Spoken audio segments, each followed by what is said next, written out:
দেখছেন কলকাতা টিভি, আপনাদের সঙ্গে এই মুহূর্তে রয়েছে আমি অভিক। শুরু করছি good morning Kolkata. Good morning কলকাতায় অভিকের সঙ্গে আমি রয়েছি স্বর্ণালী। আর যে খবর দিয়ে শুরু করব, অবশেষে প্রতীক্ষার অবসান, ঘরের মাটিতে এসে পৌঁছেছে টি-20 বিশ্বকাপ জয়ী ভারতীয় দল। বার্বাডোস থেকে টিম ইন্ডিয়াকে ফেরানোর বিশেষ বিমানে দিল্লি বিমানবন্দরে নামলেন কোহলিরা। ভারতীয় দলকে স্বাগত জানাতে বিমানবন্দরে ছিল অগণিত ভক্তের ভিড়। হ্যারিকেনের তাণ্ডবে নির্দিষ্ট সময়ে দেশে ফিরতে পারেনি ভারতীয় দল, তবে শেষ অবধি দিল্লির উদ্দেশ্যে রওনা দিয়েছে দল। বৃহস্পতিবার দেশের মাটিতে পৌঁছবে দল। একদমই তাই। আর তারপরেই ক্রিকেটাররা প্রধানমন্ত্রী নরেন্দ্র মোদীর সঙ্গে দেখা করবেন। এর আগেই আমরা দেখেছিলাম প্রধানমন্ত্রী তিনিও বলেছিলেন যে ভারতীয় ক্রিকেট টিম এখানে ফিরে এলেই তাদের সঙ্গে সাক্ষাৎ করবেন, তিনি শুভেচ্ছা জানাবেন। এবং মুম্বাইয়ে সেখানে নরিম্যান পয়েন্ট থেকে ওয়াংখেড়ে স্টেডিয়াম পর্যন্ত ক্রিকেটারদেরকে নিয়ে একটি শোভাযাত্রারও আয়োজন করছে বিসিসিআই। হ্যারিকেনের তাণ্ডবে বার্বাডোসেই আটকে পড়েছিল ইন্ডিয়া টিম এবং অবশেষে ফিরলেন তারা এবং বৃহস্পতিবারই দেশের মাটিতে পৌঁছবে দল, এমনটাই জানা যাচ্ছে। এবং তারপরেই শোভাযাত্রার আয়োজনও করা হবে। শোভাযাত্রার সেই আয়োজন করা হবে বিসিসিআই এর পক্ষ থেকে। এবং তার পাশাপাশি আপনাদের জানিয়ে রাখি, প্রধানমন্ত্রী নরেন্দ্র মোদীর সঙ্গেও দেখা করবেন ভারতীয় দলের ক্রিকেটাররা। একদমই তাই। এবং টি-20 ওয়ার্ল্ড কাপের যে ফাইনাল ম্যাচ আমরা দেখেছিলাম, একটা দুর্ধর্ষ ম্যাচ, এবং সেই ম্যাচেই দক্ষিণ আফ্রিকার বিরুদ্ধে মাঠে নেমে জয় পায় ভারত। এবং 13 বছরের প্রতীক্ষার অবসান, রোহিত শর্মা তার নেতৃত্বে ভারতীয় ক্রিকেট টিম তারা জেতে এই টি-20 বিশ্বকাপ। এবং ভারতীয় টিম কখন দেশের মাটিতে ফিরবে তার অপেক্ষা কিন্তু ছিলই স্বর্ণালী, এবং আজই তারা ফিরতে চলেছে দেশের মাটিতে। একদমই। এবং বিমানবন্দরে তাদের স্বাগত জানাতে ভিড়। দিল্লি বিমানবন্দরে নামলেন ভারতীয় ক্রিকেটাররা। অভিক, একেবারেই যেই অপেক্ষা করছিল, একেবারে বলতে পারো যে সারা দেশবাসী, সেই অপেক্ষার অবসান একদিকে বলাই যায়। একেবারে উৎসবের মেজাজে কিন্তু দেশবাসী রয়েছে এবং কিভাবে তাদের স্বাগত জানানো হচ্ছে দেখো একবার অভিক, যে অবশ্যই প্রত্যেকেই টিম ইন্ডিয়া যেমন তারা স্লোগানও তুলছেন, সেই ভিডিওতে দেখতে পাচ্ছি আমরা। এবং তার পাশাপাশি তাদের কি ভালো করে অভ্যর্থনা জানিয়ে কিন্তু দেশে ফেরানো হলো। এবং অবশ্যই আমরা দেখেছি যে বার্বাডোসে কিন্তু হ্যারিকেনের জন্যই সেখানে আটকে পড়েছিল টিম ইন্ডিয়া এবং অবশেষে দেশের মাটিতে ফিরল টি-20 বিশ্বকাপ জয়ী ভারতীয় দল। সঙ্গীতা দে এই মুহূর্তে আমাদের সঙ্গে টেলিফোনে রয়েছেন প্রতিনিধি। সঙ্গীতা, যে বিষয়টা জানতে চাইবো যে অবশেষে প্রতীক্ষার অবসান, ভারতীয় ক্রিকেট টিম তারা দেশের মাটিতে এসে পৌঁছচ্ছে, কিভাবে আজকে তাদেরকে অভ্যর্থনা জানানো হবে?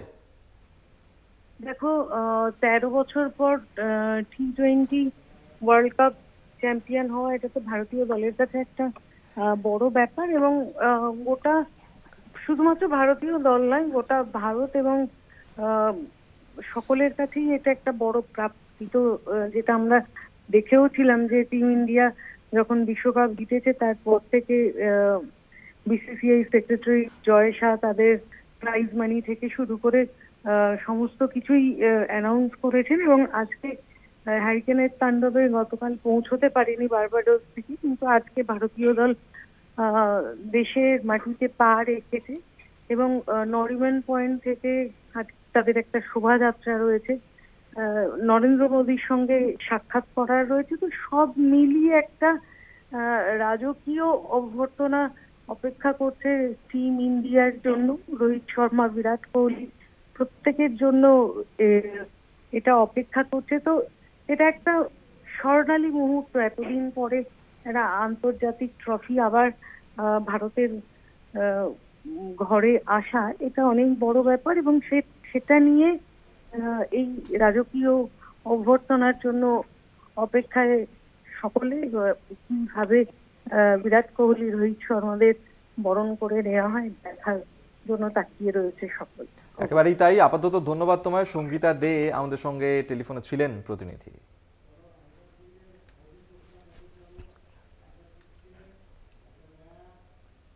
আসছে পরবর্তী খবরে। চোপড়ার ভাইরাল ভিডিও কাণ্ডে এবার মুখ খুললেন মোদী। নারী নির্যাতনে বেছে বেছে প্রতিবাদ করে বিরোধীরা। এই বিষয় নিয়েই সরব হন প্রধানমন্ত্রী, যিনি নিজেকে প্রগতিশীল মহিলা নেতা বলেন। তিনিও মুখে তালা দিয়ে রেখেছেন, নাম না করে মমতা বন্দ্যোপাধ্যায়কে নিশানা।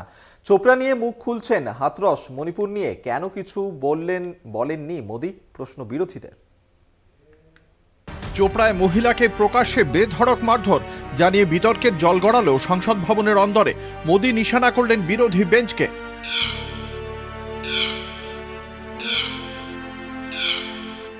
बंगाल से आई कुछ तस्वीरों को सोशल मीडिया पे वीडियो देखा, एक महिला को वहां सरेआम सड़क पर पीटा जा रहा है।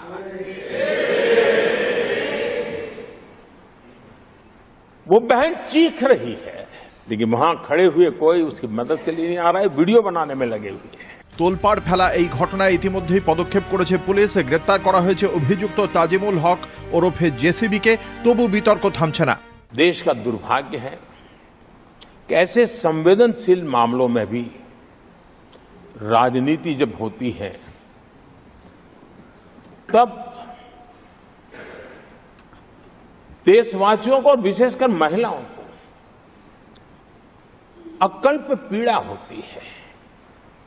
ये जो महिलाओं के साथ होते अत्याचार में विपक्ष का जो सिलेक्टिव रवैया है, ये सिलेक्टिव रवैया बहुत ही चिंताजनक है। সংসদে কংগ্রেস সহ বিরোধী বেঞ্চ শুধু নয়, নাম না করে মমতাকেও নিশানা প্রধানমন্ত্রীর। और जो अपने आप को बहुत बड़े प्रगतिशील नारी नेता मानते हैं, वो भी मुंह पे ताले लगा करके बैठ गए, क्योंकि संबंध उनके राजनीतिक जीवन से जुड़े किसी दल से है या उस राज्य से है, और इसलिए आप महिलाओं पर हो रही पीड़ा को चुपचाप हो जाए। চোপড়া নিয়ে মোদির চড়া সুর। মণিপুর হাথরাস উন্নাও কাণ্ডেও কি সমান সংবেদনশীল ছিলেন মোদি? প্রশ্ন বিরোধীদের। ভারতবর্ষের প্রধানমন্ত্রী আজকে নারীদের সম্মানের কথা বলছেন। লজ্জা হওয়া উচিত। অষ্টাদশ লোকসভার প্রথম অধিবেশনও প্রায় শেষের পথে, এখনো তিনি মুখ খুললেন না কেন মণিপুরে এত মহিলাদের ধর্ষণ করে নগ্ন করে প্যারেড করানো হয়। সে ব্যাপারে নরেন্দ্র মোদী এখনো চুপ করে বসে আছেন। কেন বিলকিস বানো ধর্ষকদের তিনি রেহাই করেছিলেন গত বছর 15ই আগস্ট, বা এবারে তিনি যাকে সাংসদ করেছেন তার পিতা ব্রিজভূষণ যখন সাংসদ ছিলেন মহিলা কুস্তিগীরদের যৌন নির্যাতন করা হয়েছিল, সে ব্যাপারে কেন নরেন্দ্র মোদী চুপ করে বসেছিলেন? কিন্তু ওনার মুখে কি একটা শব্দ মণিপুর নিয়ে শুনেছিলেন? আপনারা তো সাংবাদিক, আপনারা বলুন, ভারতবর্ষের মানুষ শুনেছে মণিপুরে যখন উলঙ্গভাবে মহিলাদের হাঁটানো হচ্ছিল, সেটা কি পার্লামেন্টে বা কোথাও প্রধানমন্ত্রী এক ফোঁটা চোখের জল ফেলেছিলেন না বলেছিলেন, না দুঃখ প্রকাশ করেছিলেন? সাক্ষী মালিকের ঘটনার সময় একটা প্রতিবাদ করেছিলেন বা কথা বেরিয়েছিল না? হাথরাসের ঘটনার সময় ওনার মুখে কোনো শব্দ শোনা গেছিল? হিংসা দীর্ণ মণিপুরে দুই মহিলাকে বিবস্ত্র করে ঘোরানোর ঘটনায় তোলপাড় হয়েছিল গোটা দেশ। সেই ঘটনায় সংসদে 3 মিনিট বক্তৃতা দিয়েছিলেন প্রধানমন্ত্রী। হাথরাস গণধর্ষণ ও হত্যাকাণ্ড নিয়ে কেন শব্দ খরচ করেননি মোদী? উন্নাওয়ের ঘটনাতেই বা কেন মুখ খোলেননি প্রধানমন্ত্রী? বিরোধীদের প্রশ্ন বানে বিদ্ধ হন মোদী। রবিবার যুগলকে ফেলে মারার ভিডিও প্রকাশ্যে আসতেই তুমুল হইচই। ঝড়ের গতিতে ভাইরাল ভিডিও, নৃশংস দৃশ্য দেখে শিউরে ওঠেন প্রত্যেকেই। নিগ্রহের ঘটনায় চোপড়ার ত্রাস জেসিবি ওরফে তাজমুলের কুকীর্তি ফাঁস হয়েছে। জেসিবিকে 5 দিনের পুলিশ হেফাজতে নির্দেশ দিয়েছে আদালত। অন্যদিকে চোপড়ার বিধায়ক হামিদুলকে শোকজ করেছে তৃণমূল। কলকাতা টিভি। চোপড়ার মারধরের ঘটনায় ফের গ্রেফতার এক ব্যক্তি। ধৃত চোপড়া থানার নাককাঠি এলাকার আমিরুল ইসলাম। জেসিবির পর এই ব্যক্তিকে ভাইরাল ভিডিও দেখে চিহ্নিত করে গ্রেফতার করেছে পুলিশ। শোকজের পরও নিজেকে নির্দোষ বলেই দাবি করছেন চোপড়ার বিধায়ক হামিদুর রহমান। চোপড়ায় সালিশিতে মাতব্বর মারধর, এবার গ্রেপ্তার আমিরুল ইসলাম। ভাইরাল ভিডিও দেখে চিহ্নিত আমিরুল। চোপড়ায় যুবক যুবতীকে বেধড়ক মারধরের ঘটনায় রবিবারই গ্রেপ্তার করা হয় জেসিবি ওরফে তাজমুলকে। বুধবার ফের একজনকে গ্রেপ্তার করে পুলিশ। ধৃতের নাম আমিরুল ইসলাম ওরফে বুধুহা, বাড়ি চোপড়া থানার নাককাঠি এলাকায়। ভাইরাল ভিডিও দেখে অভিযুক্তকে চিহ্নিত করে গ্রেপ্তার করে পুলিশ। মহিলাকে বেধড়ক মারধর, যে ঘটনায় তোলপাড় রাজ্য। কেন মারধরের ঘটনাকে সমর্থন জানতে মঙ্গলবার তৃণমূল কংগ্রেস শোকজ করে চোপড়ার বিধায়ক হামিদুর রহমানকে। মুখ্যমন্ত্রী নিজে ফোন করেন, তারপরও সালিশি সভা এবং মহিলাকে মারধরের ঘটনা নিয়ে বিভ্রান্তিকর মন্তব্য হামিদুলের। সংবাদ মাধ্যমের প্রশ্নে মেজাজ হারান তিনি। हम गलत नहीं किए हैं, आप लोग गलत बनाए हैं रिपोर्टर लोग।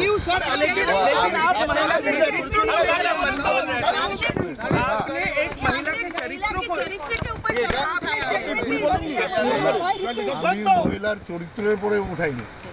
মহিলাটা অন্যায় করেছে, অন্যায়ের ব্যাপারে বলতে ওরা গ্রামবাসীরা বলবে, ওটা আপনারা দেখেছেন। बीजेपी ये भी कह रही है कि वो आपके शेल्टर में था। कोई शेल्टर में नहीं था, बोल सकता है कोई। যা বক্তব্য চোপড়ার বিধায়ক হামিদুল রেখেছে, তার জন্য তৃণমূল কংগ্রেস ওকে শোকজ করার নাটক না করে ওকে সরাসরি গ্রেপ্তার করা উচিত। কারণ এই হামলাকে পুরোপুরি সমর্থন করেছে, মহিলার চরিত্র নিয়ে নানা রকম কুৎসা করেছেন, আজকেও সেই একই কথা পুনরাবৃত্তি করেছেন। অতএব আমি মনে করি এই ঘটনার পুরোপুরি দায় হামিদুর রহমানের।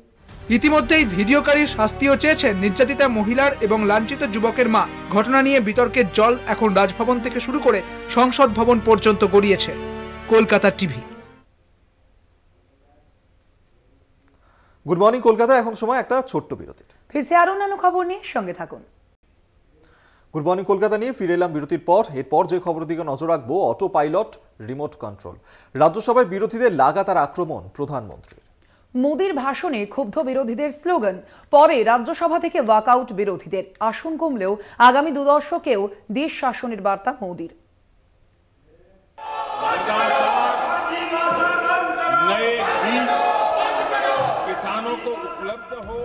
লোকসভার পর রাজ্যসভা, মোদি বিরোধীদের আক্রমণ, পাল্টা আক্রমণে তুমুল হয়ে হট্টগোল। টানা 2 ঘন্টা চলল শাসক বিরোধী চর্চা।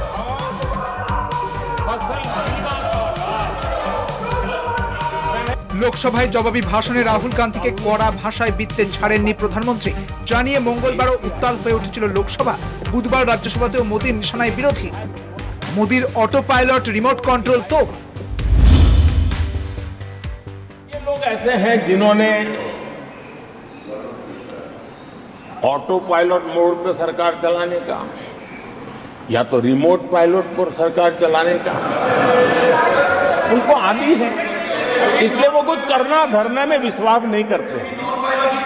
वो कुछ करने धरने में विश्वास नहीं करते, वो इंतजार करना जानते हैं।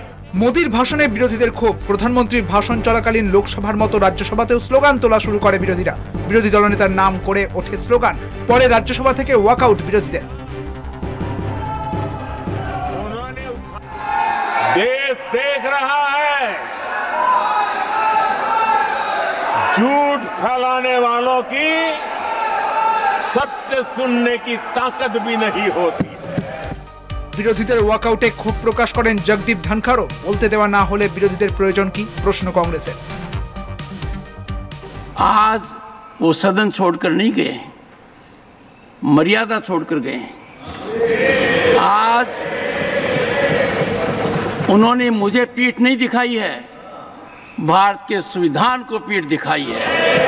और उनकी आदत है कि झूठ बोलना, लोगों को भ्रमित करना और जो सत्य के परी जो विरोध में बात करना, ये उनकी आदत है।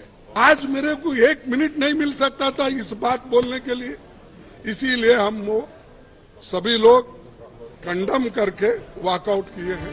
এবারের লোকসভা নির্বাচনে আসন কমেছে বিজেপির। একক সংখ্যাগরিষ্ঠতা নেই পদ্ম শিবিরের। শরিকের ভরসায় টিকে সরকার, তবুও দমছেন না প্রধানমন্ত্রী। इससे बड़ा सत्य क्या हो सकता है कि हमारे 10 साल हुए हैं, 20 और बाकी है। 1/3 हुआ है, 1/3 हुआ है, 2/3 बाकी। और इसलिए उनकी इस भविष्यवाणी को लिए मैं उनके मुंह में घी सकता हूं।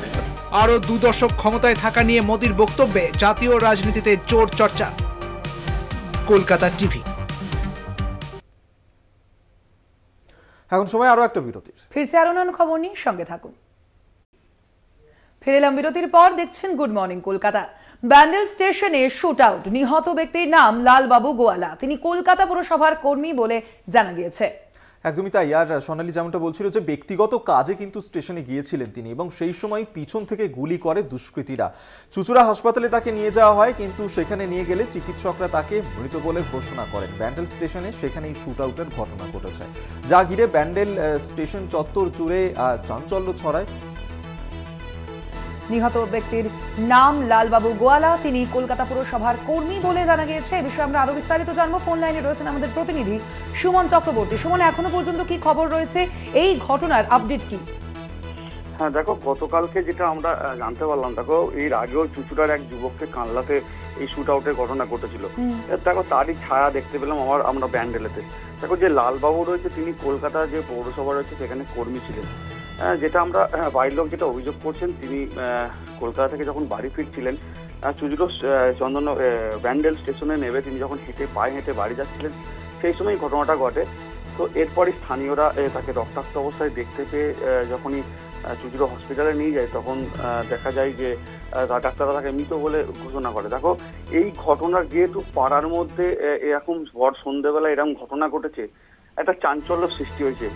দেখো পরবর্তীতে দেখা যাচ্ছে পুলিশকে খবর দিলে ঘটনাস্থলে চন্দননগর পুলিশ কমিশনারেটের যে কমিশনার রয়েছে যে আমাদের অমিত পি জাগালবি, তিনি নিজে গিয়ে এই তদন্ত শুরু করেছে।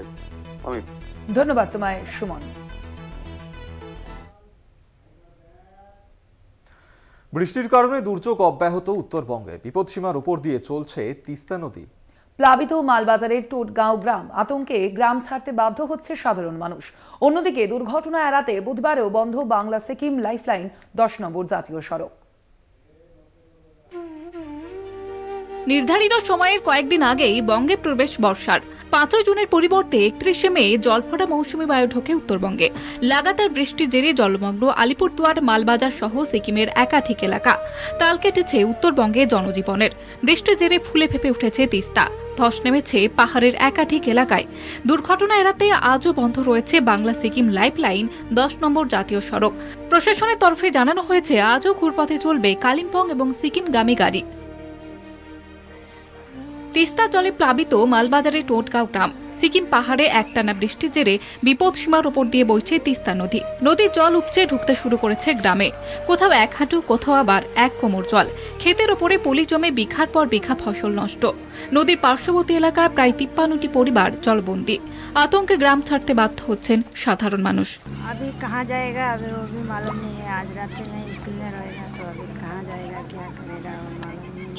घर छोड़ के क्यों जा रहे हैं? घर तो तिस्ता नदी ले गया घर, अभी कहाँ बैठेगा अपना घर में। सुबह हम लोग का आया, यहाँ का मेंबर जो पंचायत प्रेसिडेंट जो है उसने हम लोग को लेके आया, दिया था नाश्ता। अभी खाना भी आने वाला है, लेकिन हम लोग को खाना सिर्फ तो नहीं, हाँ खाया है हम लोग। सब तो खाना होगा, सब तक मिल रहा है, लेकिन हम लोग का खाना नहीं होने से नहीं होगा ना। हम लोग को तो बैठने के लिए जगह भी चाहिए ना, जगह चाहिए। और थोड़ा बैठने के लिए जो घर बनाना पड़ता है उसके लिए पैसा भी चाहिए। हम लोग कंपलसरी अभी जगह चाहिए। গত 24 ঘন্টায় অতি ভারী বৃষ্টি হয়েছে উত্তরবঙ্গের উপরের 5টি জেলায়। বিশেষ করে দার্জিলিং এর সেবকে বৃষ্টিপাত হয়েছে 290 মিলিমিটার, আলিপুরদুয়ারে 210 মিলিমিটার, দার্জিলিং এবং গজলডোবাতে হয়েছে 120 মিলিমিটার বৃষ্টিপাত। এরই মাঝে চিন্তা বাড়ল হাওয়া অফিস। বুধবার উত্তরবঙ্গের উপরের 5 জেলায় ভারী থেকে অতি ভারী বৃষ্টির পূর্বাভাস দিয়েছে হাওয়া অফিস। কোনো কোনো অঞ্চলে প্রবল বৃষ্টিরও সম্ভাবনা রয়েছে। Kolkata TV. Good morning Kolkata এই পর্যন্তই। দেখতে থাকুন কলকাতা টিভি, রাত দিন 7 দিন।